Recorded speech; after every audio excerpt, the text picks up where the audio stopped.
ఓ తల్లి అడిగింది నన్ను,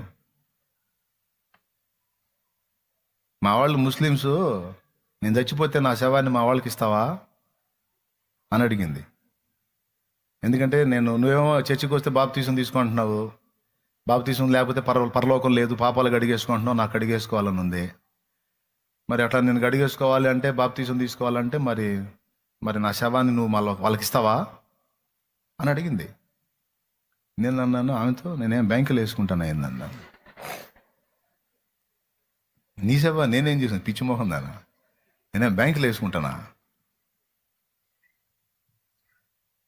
ముందు మారు మనసు మంది బాప్తీసం ముందు పాపాలు గడిగేసుకో, ఆత్మ రిజిస్ట్రేషన్ అవుతుంది, నిత్య జీవానికి చేరతావు.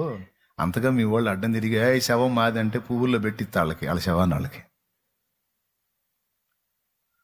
చూడు, ఈరోజు దుఃఖలాగుండి బాగుండి సచ్చిన తర్వాత శవం గురించి అడుగుతున్నావు.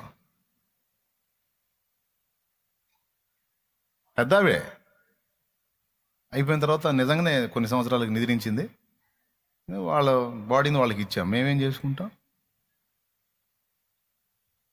మేము అడ్డం తిరుగుతాం ఆయనది.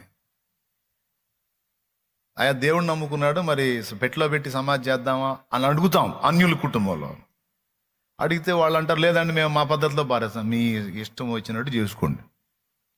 మా మనిషి మాకు రిజిస్టర్ అయిపోయింది అక్కడ,